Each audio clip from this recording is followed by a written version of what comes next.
asalaamaaleykum man la Anta dal leen ak jàmm ci Télé École tey ci suñu rubrique les bonnes actions concrètes pour protéger l'environnement li ñuy fas yéene waxtaanee mooy microjardinage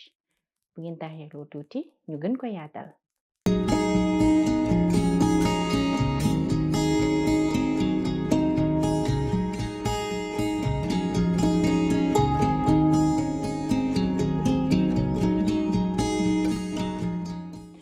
lan mooy microjardinage microjardinage bu ñu xoolee y a le terme micro buy signifier lu tuuti jardinage d'habitude bu ñu déggee jardinage ci ay espace yu mag lay am comme foo xam te ne nii maanaam duñ ko sax xalaat ci ay lu nekk tamit ci ay kër ci ay espace yu yaatu la mais buñ ne microjardinage dañuy mën a am possibilité di planter ay garab di planter ay garab ci biir kër yi ci ay espace yu tuuti ba ci biir appartement yi ci ay balcon wala ci ay toit wala ci ay terrasse grâce à des pots comme pot yu yaañ yi ñu teg fii ni wala ay bac comme genre bac à sable yi wala ba tey dañuy am possibilité di utiliser yeneen récipient ba am na ñoo xamante ne dañuy jël ay pneu couvrir suuf bi defar ko yaanjal ko ba nga mën a xam ne di nga ko mën a def sa kër partout foo ko bëgg d'habitude espace bu limité boobu noonu loolu tamit dañuy permettre à ce que ñu mën a cultiver plante yi ñu mën a tamit def ko ci suñu balcon yi taaral suñu kër yi apporter une air ambiante ba pare di noyyi air pur yooyu yëpp tamit microjardinage dañu koy permettre en plus par rapport à la flexibilité microjardinage aussi da nga am possibilité am une grande variété ci li ngay bëgg di planter moo xam fruit la moo xam légume la parce que dafay nekk lu nga xamante ne ni du nekk lu grandiose par rapport bam nuroog bay yi ngay bay ci say tool ak affaire yooyu noonu parce que am na yoo xamante ne ni comme ay plantes yoo xamante ne mën nga koo def sa biir kër def ko ci say pot de fleurs yu tuuti def ko ci say bac def ko ci say siwo wala sax ci ay nu mu tuddati comme ni ma ko waxee léegi ay pneu te en plus lu ci gën a neex mooy cherul comme ni muy nécessiter beaucoup de moyens pour par rapport ak kii bi nu mu tuddati sax ak pour muy meññ du ko mat parce que boo xoolee rukku kër yi comme par exemple bon majorité bi ñi nga xamante ne ils sont passionnés de fleurs de plantes affaires yooyu noonu dañuy am toujours ay pots de fleurs seen biir kër donc dañ koy toppatoo ak un peu d'eau parfois ay desitu ndox ñu jël sotti ko ci muy développé wu comme yenn plantes yenn fleurs yi tout comme aussi yenn légumes yi mais aussi ay herbes parce que d'habitude di nga gis kër yu nga xamante ne boo fa demee di nga gis benn espace bu ñu aménagé juste pour di fa planter fa ay herbes comme par exemple naana yi boo demee di nga ko fa gis ay basilic am na fa ak ay thym yooyu noonu yëpp di nga ko fi gis yooyu yëpp ci microjardinage da lay permettre nga mën ko def sa kër de façon bu nga xamante ne nii di nga am un peu de nan laa ko war a mën a waxee d'autonomie d'indépendance ba yenn yu sew sewaan yi doo ko jënd comme par exemple bu ñu ñëwee ci wàllu légumes yi on a la possibilité aussi de planter des tomates yooyu dañ koy gis ci kër yu bare bari ay tomates am na ñu koy def am na ñuy def nu mu tuddati kii yi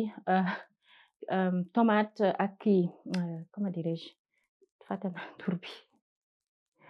ay tomates daal en quelque sorte ak ay quelques fruits aussi quelques fruits yu nga xam te ne nécessité wul muy nekk garab bu ngande ba war a mën a jël yenn espace yi yooyu aussi danga koy faral di gis ci kër yi surtout ci terrasse yi wala ku nga xam te ne dafa am benn espace am bu ndaw mu def ko fa am na tamit comme ni ma ko doon waxee c'est écologique parce que dafay favoriser à ce que air bi dafay ambiante, mais aussi da lay mettre en connexion directe avec la nature. Parce que le simple fait nga toog jàkkaarloog sa fleur yi ngay kii ni c'est passionnant certes, mais aussi day cultiver ci yow amouru nature bi, surtout bu fekkee da nga koy defandoo ak ay xale ñu màggaale ko, ça aussi c'est une bonne action. Ku ko mën di def par exemple nga mën nga sant benn xale ne ko del arroser fleurs yi heure bii bu jotee del arroser fleurs yi, loolu tamit dina ko pousser à ce que muy jéem a xam li muy arroser lan la. Si l'enfant est curieux, bu curieux wul aussi nga jëm ko ci dugal tuuti ba mu imprégné wu ci. Loolu aussi am na solo bu baax, mais aussi par rapport à la santé c'est bénéfique. Waaw, par rapport à la santé, parce que connexion bi le fait que ngay connecté wu ak nature bi, loolu di noyyi air pur bi en même temps di consommer des aliments frais et sains yooyu noonu, ak les herbes yi nga xamante ne tout le temps on en a besoin, par exemple pour ay tisane comme le thym wala naana bi, menthe bi, yooyu noonu yëpp, basilic, on en a toujours besoin, dañ koy soxla. Loolu tamit am na tamit ay comme genre yenn kii comme céleri yeeg yooyu noonu aussi am na ñu koy cultiver ci seen biir kër yi ba nga xamante ne poivron, voilà, quand je parlais tout à l'heure de légumes, ba doo soxla par exemple di dem di ko jënd ji, da ngay am benn mini autosuffisance ci sa biir kër, dina yaxanal sa gafaka ba jënd bi ngay dem di ko jëndi feneen muy cher, loolu yëpp ça te revient à moins de coût. Voilà, maintenant par rapport au type de micro-jardinage dafa bari façon, comme li ma leen ko doon wax léegi, am na le jardinage en pot,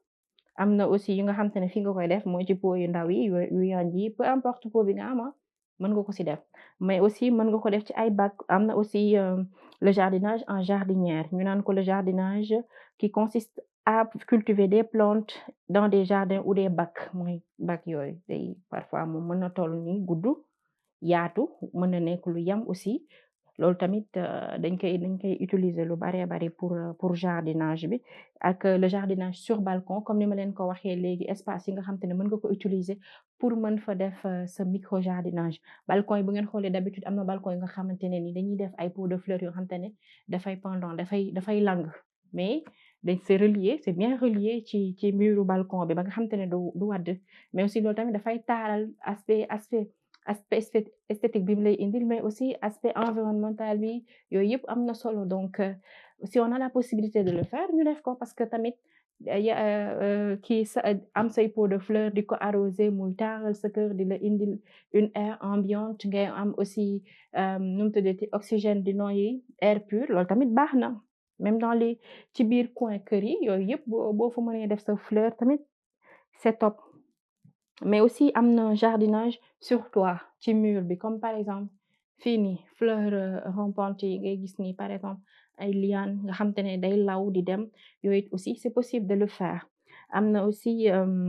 waaye jardinage vertical, ñu naan ko des plantes sur mur yi la plutôt. Des plantes sur mur yi nga xamante ne ni day law rek di dem, di law di dem, mën na dem ba couvrir kër gi yëpp ba nga xamante ne doo gis mur bi, mais verdure bi rek ngay gis, mais c'est magnifique. Loolu moom c'est magnifique wax dëgg yàlla. Maintenant pour le micro-jardinage dama leen di ñëwal ci les plantes les plus courantes pour le micro-jardinage yi nga xamante ne ni bon dañ koy faral di planter lu ëpp ci pour ñuy def micro-jardinage. Bu ñu xoolee am na par exemple pour les légumes comme je disais tout à l'heure, les tomates, les poivrons, ay aubergines, voilà, ay courgettes, yooyu d'habitude dañ koy saxal lu bari. Am na aussi les herbes, par exemple herbes les plus couramment cultivées mooy comme yi ma leen ko wax, basilic, menthe, thym, voilà, naana yi, forme naana yi nga xamante ne naana menthe, naana ordinaire, naana yooyu noonu yëpp am na ñu koy kii, ak ay poivron, ay céleri, yooyu noonu yëpp da nga koy gis ci kër yi d'habitude maintenant bari na trop. Même les fleurs les plus courantes pour le micro-jardinage nee nañ mooy le pétunias, am na les géraniums, les impatiens, et cetera. maintenant loolu laa leen indiloon ci microjardinage ñu di leen ci ñaax di ci ñaax aussi ñi nga xamante ne ni yàlla dimbali na leen ñu am ay tout temps ci seen kër yi ñu yar leen ci amuuru di arroser fleur bu dee am nañ ko seen kër di leen tere aussi à ce que ñuy dagg xobu fleur yi comme xale xam nga d'habitude xale day romb rek daal di dagg du ci xam dara mais nga xam ne nga xamal ko ni lii dafa am njariñ ci moom déjà moom mi koy def mais aussi dafa am njariñ ci environnement bi donc lépp lu mu warloon tel ak fleur yi mooy mu aar leen mu sàmm leen bu gisee ni lii war ma kii na mar na ndox nga dem sotti ko ndox arrosé ko ba mu tooy di ko toppatoo di ko bàyyi xel di ko mettre sous le soleil su mënul nekk sous le soleil toujours aussi bu nekkee ci humidité bi nga dem de temps en temps yóbbu ko ci soleil bi parce que d'habitude dafay nekk ay pot de fleurs yu nga xam te ne nii du rëy torop voilà tey li laa leen indiloon ci suñu rubrique les bonnes actions concrètes pour protéger l'environnement ci suñu plateau télé environnement di leen jox dig daje beneen yoon jërë ngeen jëf